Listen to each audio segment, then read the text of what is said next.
Hello and welcome to the after match discussion of super 4 Asia cup India versus Bangladesh. तो हमारे साथ जुड़ गए हैं अभिनव गर्ग सर और साक्षी नेगी मैम। तो सर, सबसे पहले मैं आपसे जानना चाहूँगा कि कल के मैचेस में भी वन साइडेड मुकाबला देखने को मिला बांग्लादेश और इंडिया के बीच में। तो क्या लगता है कि क्रिकेट जैसे रोमांचक मुकाबले में ऐसे वन साइडेड मुकाबले सही है? हाँ, आप देखो, जैसे भारत के जितने भी मुकाबले अभी तक हुए हैं सारे के सारे वन साइडेड से होने लगे हैं, चाहे पाकिस्तान का हो चाहे बांग्लादेश का हो। कल भारत की टीम ने एक अच्छा स्कोर खड़ा किया, हालांकि इतना अच्छा भी नहीं था, लेकिन बांग्लादेश जैसी टीम को देखते हुए एक मजबूत स्कोर कहा जा सकता है।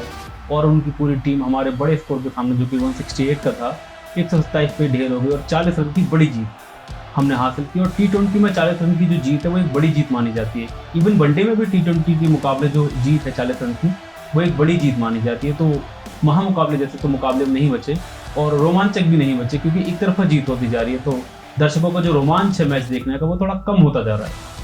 और मैम, एक समय पे 168 ही इंडिया कर पाया, लेकिन एक समय पे लग रहा था कि 200 प्लस स्कोर करेगा, लेकिन अचानक से कुलायब हो गया। क्यों ऐसा हुआ?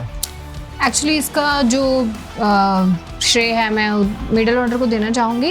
जो एक उथल पुथल भी कल की जो बैटिंग लाइनअप में देखने को मिला, सूर्य कुमार यादव ने जो भी उस चीज़ के लिए फैसले लिए बैटिंग ऑर्डर को ऊपर नीचे करने के लिए, हो सकता है उन्होंने वो एक्सपेरिमेंट करना चाह रहे थे, बट वो एक्सपेरिमेंट उनका सफल नहीं हुआ। 1 डाउन पे उन्होंने शिवम दुबे को भेजा, जो कि बहुत ज़्यादा आश्चर्यजनक था।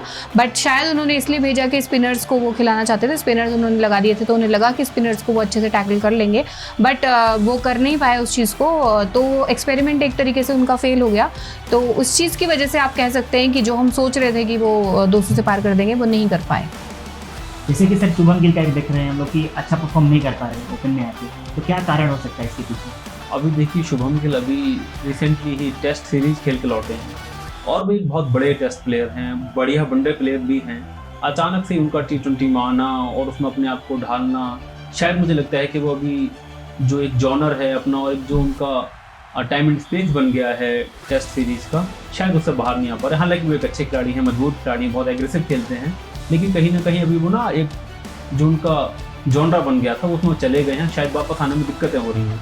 मुझे लगता है वो जल्दी ही कोप अप करेंगे और वापस आएंगे। और सर, बात करें कैचेस की, तो कल के मैच में भी 5 से 6 कैचेस छूटे और पिछले मैच में पाकिस्तान के खिलाफ भी कैचेस छूटे। तो क्या कारण है कि कैचेस इतने छूट रहे हैं इस टूर्नामेंट में? देखिए, ऐसे तो हमारी भारत की टीम की जो फील्डिंग है वो बड़ी मजबूत फील्डिंग है आज के टाइम में। हमारी टीम जहाँ भी जाती है अच्छा परफॉर्म करती है, लेकिन दुबई की जो मैदान है वहाँ कुछ ऐसी टेक्निकल प्रॉब्लम्स खिलाड़ी बताते हैं कि लाइट्स की वजह से कुछ जो लाइट्स का अलाइनमेंट है वो भारतीय खिलाड़ियों से इतने अडाप्ट नहीं हैं जितने के बाकी खिलाड़ी। जैसे कि बांग्लादेश वहाँ खेलता रहता है और पाकिस्तान की टीम वहाँ खेलती रहती है, लेकिन भारत की टीम शायद दुबई में उतना नहीं खेलती। अगर कुछ ही मुकाबलों पर मौक़ों को छोड़ दिया जाए तो दुबई में उतना नहीं खेलती। तो कहीं ना कहीं वो एक जो अलाइनमेंट है लाइट्स का, वो शायद भारतीय खिलाड़ियों को परेशान कर रहा है, मुझे लगता है। वरना हमारी टीम फील्डिंग में कमज़ोर टीम नहीं है, हमारी फील्डिंग बहुत अच्छी रही है। हमने सभी मुकाबलों में देखा, टेस्ट सीरीज़ में भी हमने देखा कि हमारी फील्डिंग जो है शानदार थी। अभी शायद ये कुछ दिक्कतें हो रही हैं। और मैम, बुमराह को लेकर चिंता जताई जा रही थी कि बुमराह ऑफ कॉलर नजर आ रहे हैं, लेकिन कल के मैचेस में उनकी बॉलिंग बहुत शानदार रही है। तो कैसा देखती हो आप बुमराह को? कल बहुत अच्छी बात है कि कल उन्होंने वापस अपनी लय, जो मैं पिछले हमारे सेगमेंट में हमने बात भी करी थी कि हम चाहते हैं कि बुमराह अपने लय को वापस पकड़ें, तो कल उन्होंने 2 विकेट लिए, जो कि बहुत अच्छी बात है। हम आगे अगर एशिया कप का फाइनल खेलते हैं तो हम चाहते हैं कि बुमराह चलें, अच्छा प्रदर्शन करें। और इसलिए मुझे कल बहुत खुशी हुई कि उन्होंने जो अपना पुराना बुमराह का जो एक स्पेल है वो उन्होंने कल डाला। और मैम, एक बॉलर अर्शदीप जो है 100 विकेट लेके बैठे हुए बेंच पे, तो क्या टीम को उनके बारे में सोचना चाहिए? देखिए, अब टीम मैनेजमेंट ने अगर ये फैसला लिया है अर्शदीप को बेंच पे बिठाने का, तो उसका कोई ना कोई रीज़न ज़रूर है। बट ये है कि हाँ, आपको उनको मौका देना चाहिए। आप बुमराह को ही आगे सोचते हैं कि हम हमेशा बुमराह को आगे रखें, तो जो कि एक सोच इसलिए है कि शायद वो अपनी फॉर्म वापस पा लेंगे।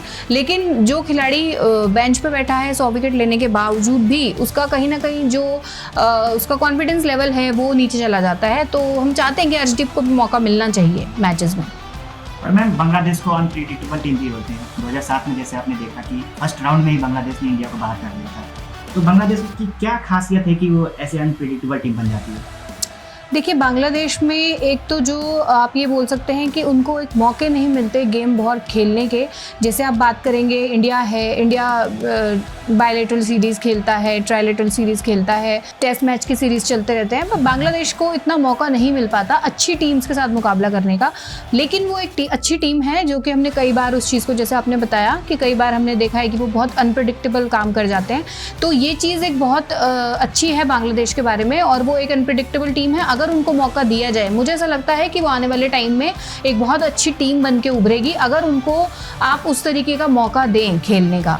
उस तरीके से उनके पास अगर उनकी जो टीम मैनेजमेंट है या जो उनके बाकी जो उनका बोर्ड है, अगर वो उनके लिए बहुत सारी सीरीज़ वो अगर रखवाते हैं और उनको लगता है कि उनको खेलने के लिए देना चाहिए, तो इस चीज़ को वो बहुत अच्छी एक टीम बन के उभर के आएगी।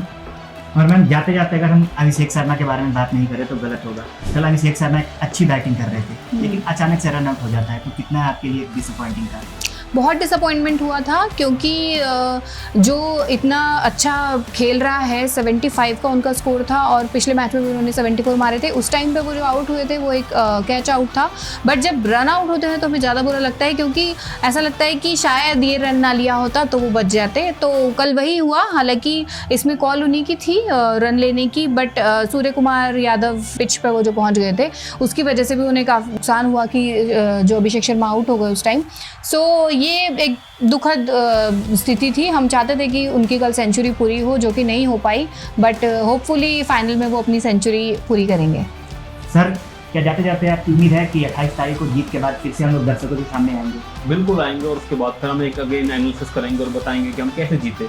मैं प्रेडिक्ट कर सकता हूँ कि हम बताने यही आएंगे कि हम कैसे जीते, ठीक है। तो मुझे लगता है कि भारत की जीत पक्की है। सो मैम, आपको क्या लगता है कि 28 तारीख को हम लोग इजीली जीत रहे हैं? बिल्कुल बिल्कुल, कोई भी, आप चाहे बांग्लादेश आए हमारे सामने, चाहे पाकिस्तान आए, जीतना तो हमें ही है। तो इसके लिए इसमें कोई संशय की बात नहीं है कि हम 28 तारीख को नहीं जीतेंगे। एशिया कप हमारा है।